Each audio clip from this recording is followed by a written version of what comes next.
وبجميع المستمعين الكرام. ويطيب لي في بداية هذا اللقاء أن أهنئ جميع المستمعين بهذه العشر الليالي المباركة التي هي خير الليالي، وأسأل الله عز وجل أن يعيننا فيها أجمعين على ذكره وشكره وحسن عبادته، وأن يغنمنا خيرها وبركتها بمنه وكرمه، إنه سميع قريب مجيب. بسم الله الرحمن الرحيم. الحمد لله والصلاة والسلام على رسول الله نبينا محمد وآله وصحبه أجمعين, amma ba'd. Kaum muslimin dan kaum muslimat, para pendengar dan pemirsa Roja TV yang Allah muliakan, di sore hari ini Fadilatul Syekh hafizahullah ta'ala membuka pertemuan kita dengan mengucapkan kalimat tarhib, dan beliau menyampaikan ungkapan selamat kepada kita semuanya karena Allah Subhanahu wa ta'ala sudah memberikan kita taufik untuk bisa masuk ke 10 hari terakhir ini, dan beliau berdoa kepada Allah Subhanahu wa ta'ala agar memberikan taufik kepada kita semuanya untuk bisa memaksimalkan 10 hari terakhir di bulan yang mulia ini dengan amal-amal kebaikan, dan Allah Subhanahu wa ta'ala menolong kita untuk bisa memaksimalkan hari-hari terakhir dari bulan Ramadan di tahun ini. نعم فضل يا شيخ. لا نزال أيها الإخوة المستمعون الكرام في الدرس 16 الذي هو التأدب بالآداب الإسلامية.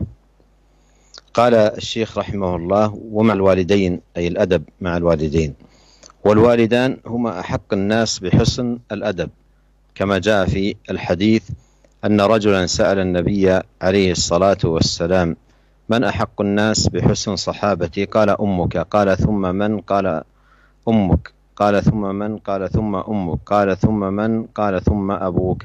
وفي الحديث الآخر قال: بر أمك وأباك وأختك وأخاك ثم أدناك أدناك. فهما أحق الناس بالآداب وحسن المعاملة.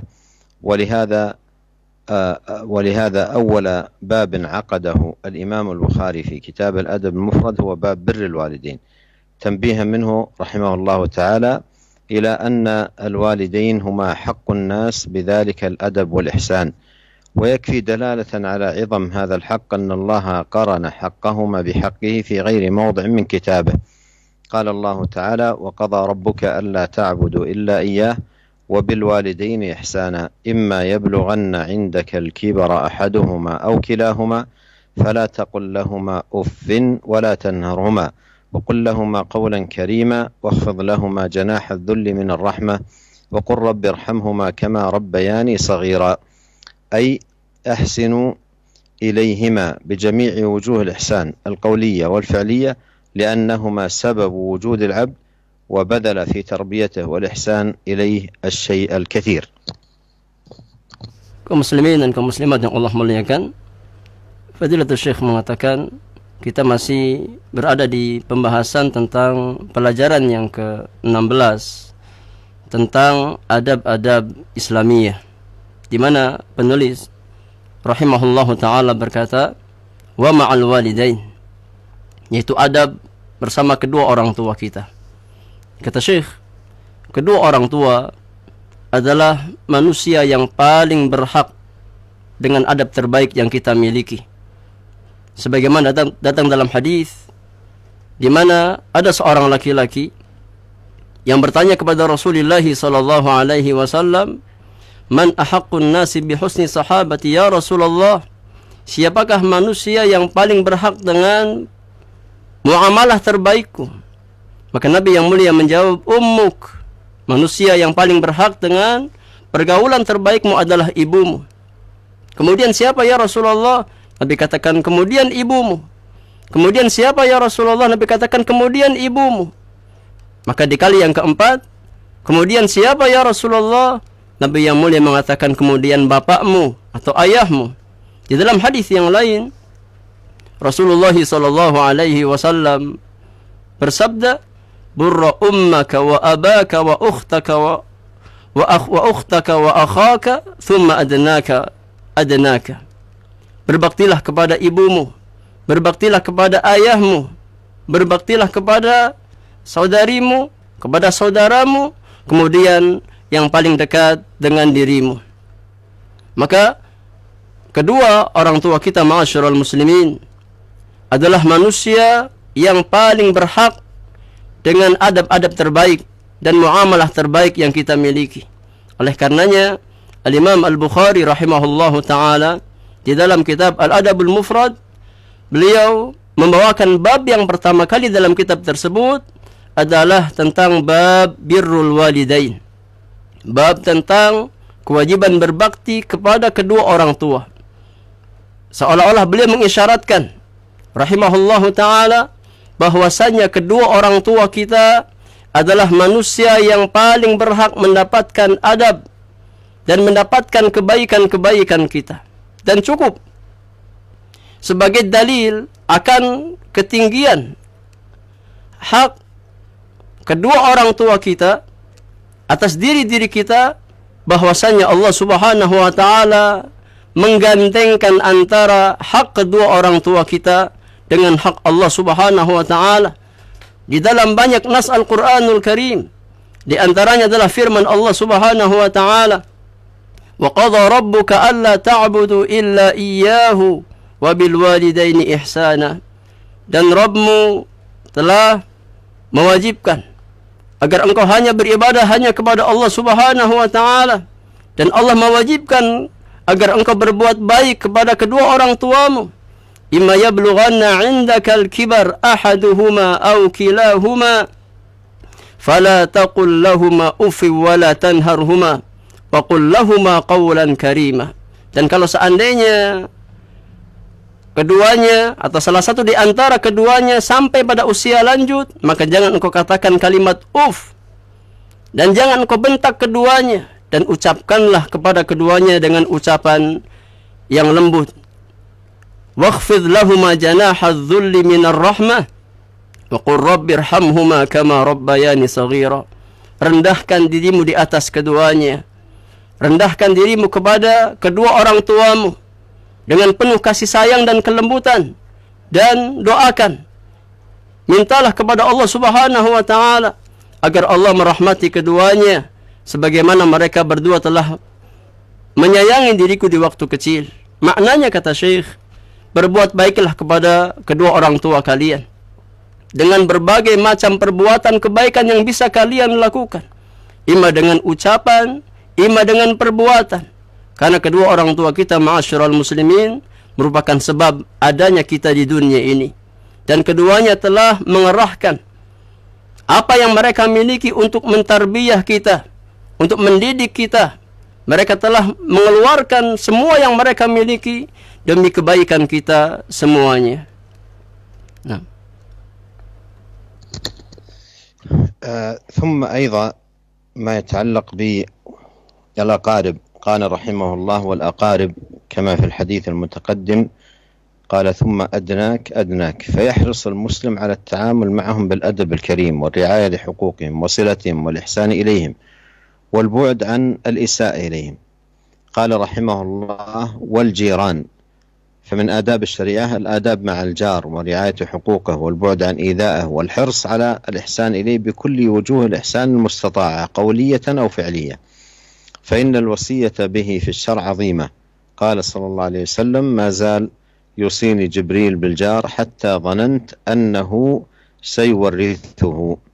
قال رحمه الله والأدب مع الكبار والصغار كل بحسبه، وقد قال عليه الصلاة والسلام ليس منا من لم يوقر كبيرنا ويرحم صغيرنا، فالكبير يعامل بالتوقير والاحترام، وقد قال عليه الصلاة والسلام إن من إجلال الله إكرام ذي الشيبة المسلم، والصغير يعامل بالرحمة ومن لا يرحم لا يرحم. جاء في الصحيحين أن الأقرع بن حابس رضي الله عنه كان جالسا عند النبي عليه الصلاة والسلام فقبل عليه الصلاة والسلام الحسن بن علي رضي الله عنهما، فقال الأقرع إن لي 10 من الولد ما قبلت منهم أحدا، فنظر إليه النبي صلى الله عليه وسلم وقال من لا يرحم لا يرحم. وجاء في الصحيحين أن أعرابيا أتى النبي صلى الله عليه وسلم وقال تقبلون الصبيان فما نقبلهم، يعني نحن لا نقبل صبياننا، فقال النبي صلى الله عليه وسلم أو أملك لك أن نزع الله من قلبك الرحمة.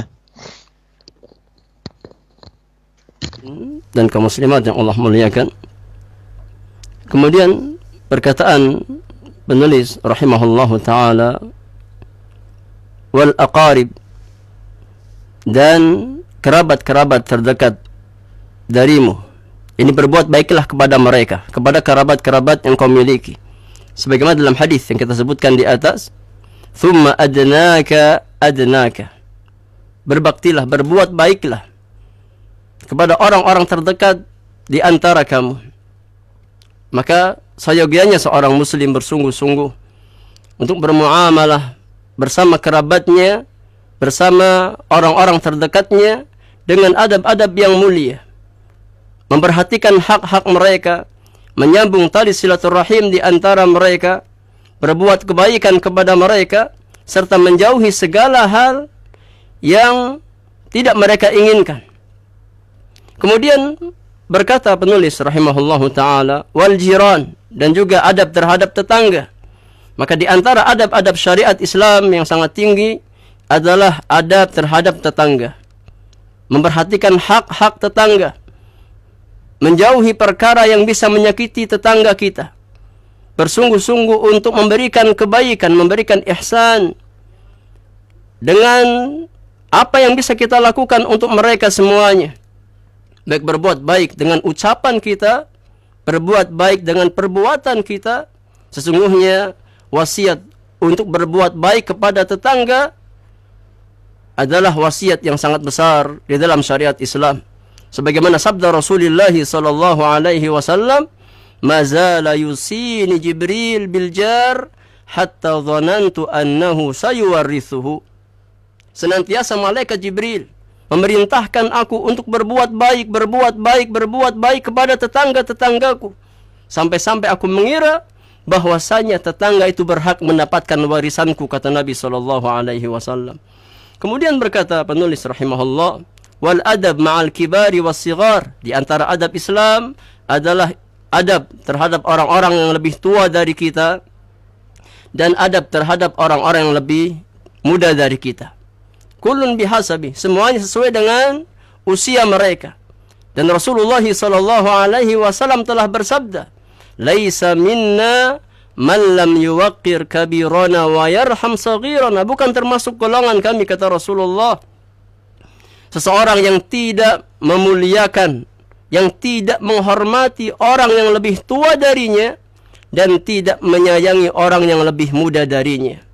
Maka orang-orang yang lebih tua, hak mereka adalah kita bermuamalah bersama mereka dengan memuliakan mereka, dengan menghormati mereka. Sebagaimana Rasulullah sallallahu alaihi wasallam juga bersabda, "Inna min ijlalillah ikrama dzis syaibatil muslim." Di antara bentuk seorang hamba memuliakan Allah, mengagungkan Allah Subhanahu wa taala, tatkala dirinya memuliakan dan menghormati orang-orang tua dari kalangan kaum muslimin. Adapun anak-anak kecil yang lebih muda dari kita usianya, maka kita bermuamalah bersama mereka dengan sifat rahmat dan kasih sayang. Wa man la yarham la yurham. Siapa yang tidak menyayangi orang lain, maka dia tidak akan disayangi. Sebagaimana datang dalam hadis yang sahih di dalam as-sahihain, bahwasanya salah seorang sahabat yang bernama Aqra bin Habis radhiyallahu an, beliau duduk bersama Nabi sallallahu alaihi wasallam. Maka beliau melihat Nabi sallallahu alaihi wasallam mencium Hasan bin Ali radhiyallahu anhuma.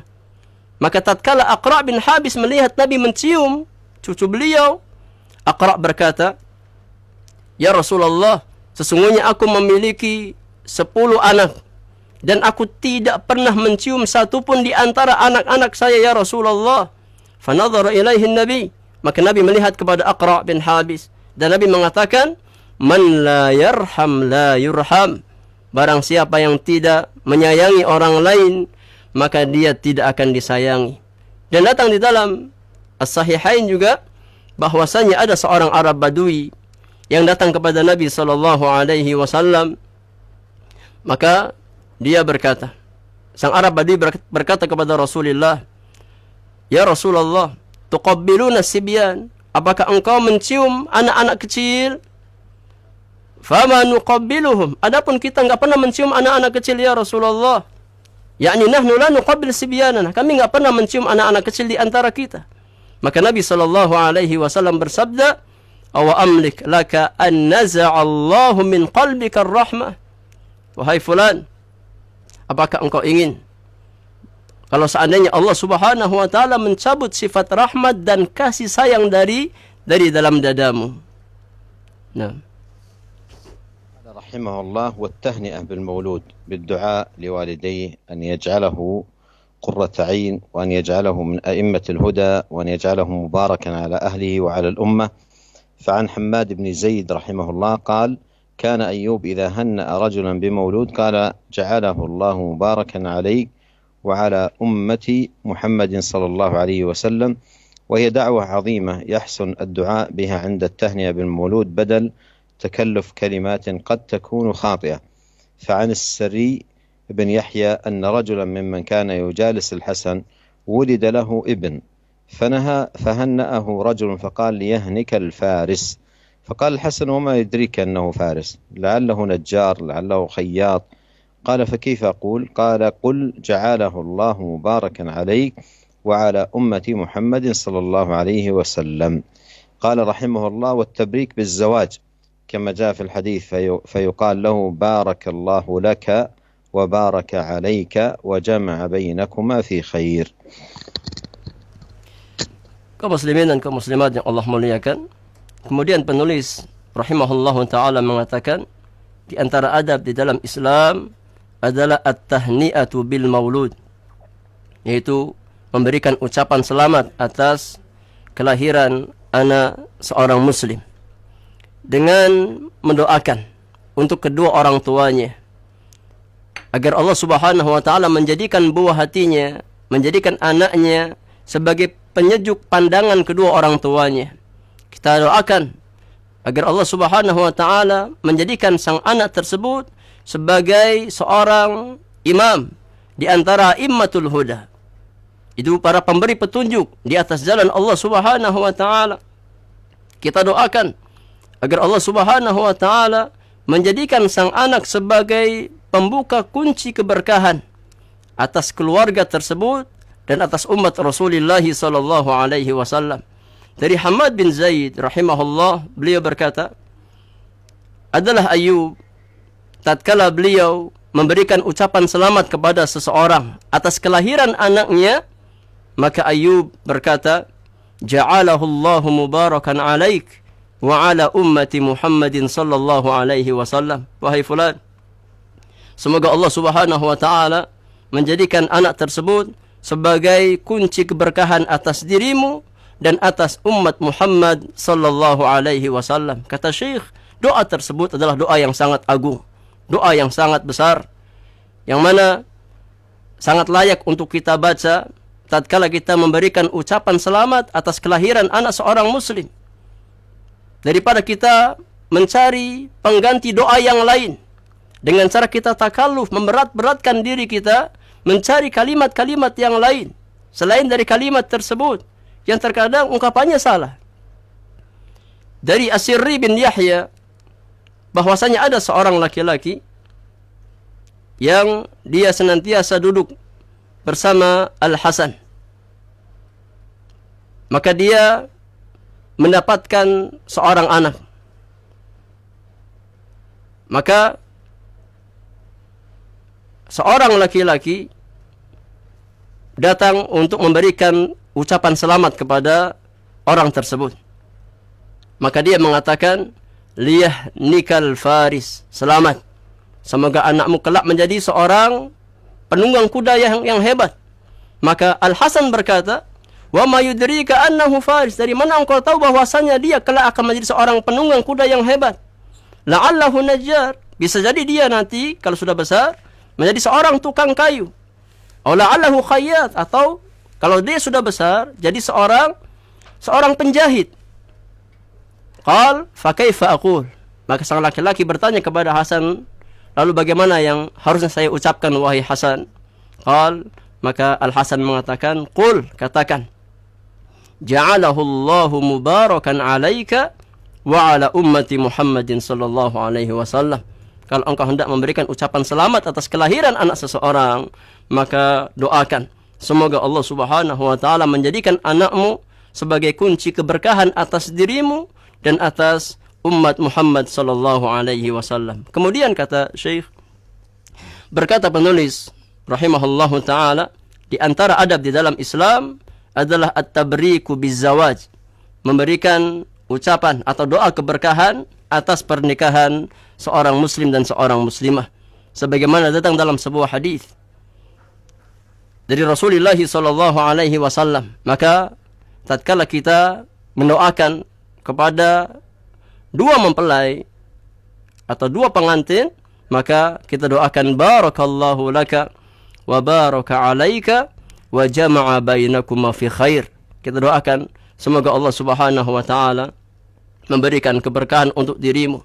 Semoga Allah Subhanahu wa taala menjadikan pernikahan sebagai kunci keberkahan atas dirimu, dan semoga Allah Subhanahu wa taala mengumpulkan kalian berdua di atas kebaikan. قال رحمه الله: والتعزية في المصاب بأن يسلي من أصيب بمصيبة في مصابه بأن يقول له لله ما أخذ ولله ما أعطى وكل عنده بأجل مسمى فلتصبر ولتحتسب، ونحو ذلك مما ورد، وكذلك مما لم يرد من الكلمات التي فيها مؤانسة وتسلية، مع الحذر من شيء يكون فيه مخالفة لشرع الله. Ma'asyiral muslimin wal muslimat rahimakumullah, berkata penulis rahimahullahu taala, di antara adab di dalam Islam yang sangat tinggi nilainya adalah at-ta'ziyah fil musab, yaitu memberikan takziah kepada seseorang yang terkena musibah dengan cara menghibur, memberikan hiburan, menguatkan seseorang yang terkena musibah dengan kita doakan kepada orang tersebut. Kita ucapkan sebuah doa yang Nabi ajarkan, lillahi ma akhadh wa lahu ma a'ta wa kullu indahu bi ajalin musamma faltasbir wal tahtasib. Sesungguhnya bagi Allah lah, milik Allah lah apa yang Allah ambil, milik Allah lah apa yang Allah berikan kepada kita. Semuanya milik Allah Subhanahu wa ta'ala. Yang Allah ambil adalah milik Allah, yang Allah berikan adalah milik Allah, dan segala sesuatu di sisi Allah Subhanahu wa ta'ala sudah ada ketentuan ajalnya.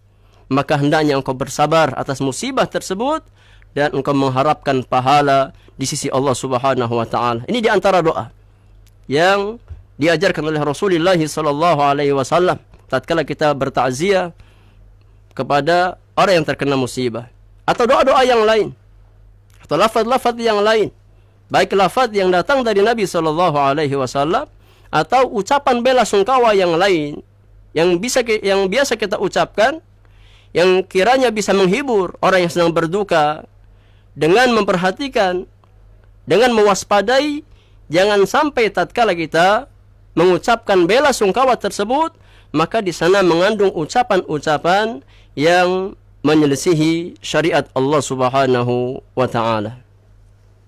قال رحمه الله: وغير ذلك من الآداب الإسلامية في اللباس والخلع والانتعال، فمن استجد له ثوب يحمد الله يقول: اللهم لك الحمد أنت كسوتني، أسألك من خيره وخير ما صنع له، وأعوذ بك من شره وشر ما صنع له.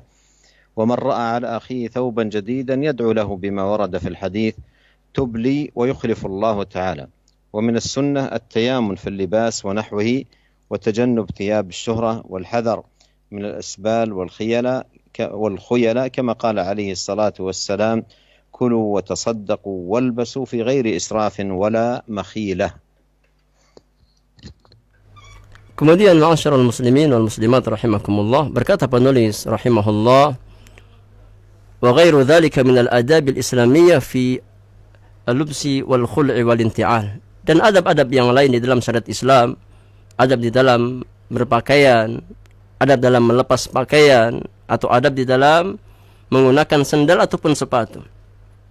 Maka kata Syekh, barang siapa yang memakai pakaian, maka hendaknya dia memuji Allah Subhanahu wa ta'ala. Dia berdoa, Allahumma lakal hamdu anta kasautanihi as'aluka min khairihi wa khairi ma suni'a lahu wa a'udzu bika min syarrihi wa syarri ma suni'a lahu. Ya Allah, segala pujian hanyalah bagimu. Engkau yang telah memberikan pakaian ini kepada diriku. Aku mohon kepada Engkau ya Allah kebaikan dari pakaian yang aku kenakan dan apa yang terbuat dari pakaian tersebut.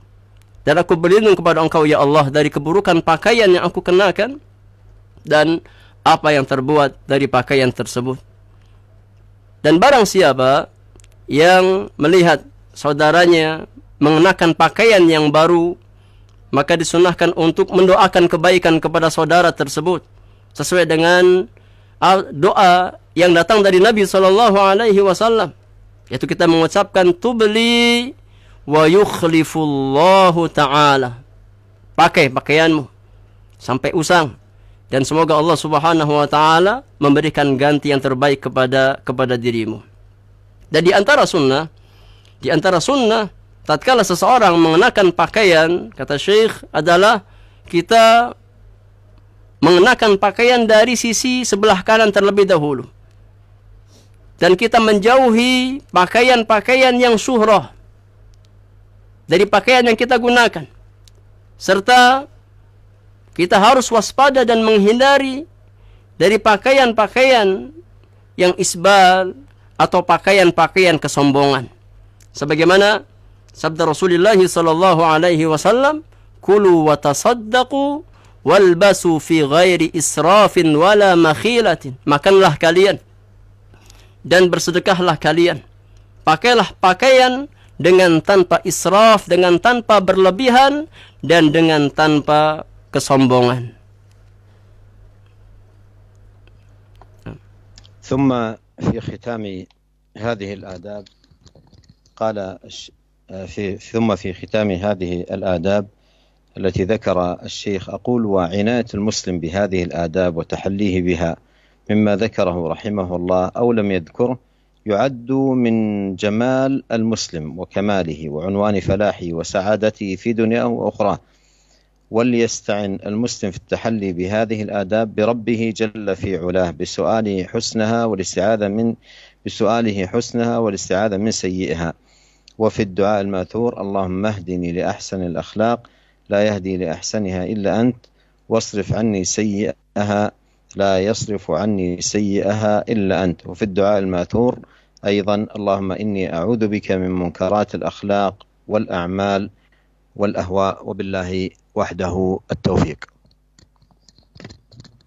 Kemudian ma'asyiral muslimin dan muslimat rahimakumullah, di akhir pelajaran ini Syekh Abdul Razak hafizahullah taala mengatakan perhatian seorang muslim terhadap adab-adab di atas serta bagaimana usaha kita untuk menerapkan adab-adab di atas, yaitu adab-adab Islam yang sangat tinggi nilainya, baik yang telah disebutkan oleh penulis rahimahullahu ta'ala atau yang belum beliau sebutkan, termasuk di antara keindahan dan ketinggian seorang muslim, di antara kesempurnaan nilai seorang muslim, dan di antara tanda kebahagiaan dan tanda keberuntungan seorang muslim di dunia dan akhiratnya. Jadi berhias dengan adab adalah di antara tanda kebaikan bagi seorang muslim.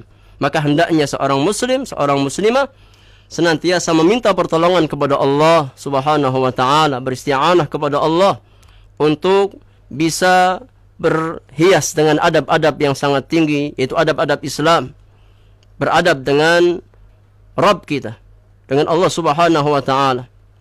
Dan kita senantiasa meminta pertolongan kepada Allah Subhanahu wa taala kebaikan adab-adab tersebut, dan kita berlindung kepada Allah Subhanahu wa taala dari keburukan akhlak-akhlak kita. Di dalam doa yang ma'thur, Nabi SAW berdoa, Allahumma hdini li ahsanil akhlaq, la yahdi li ahsaniha illa ant, wasrif anni sayyi'aha, la yasrifu anni sayyi'aha illa ant.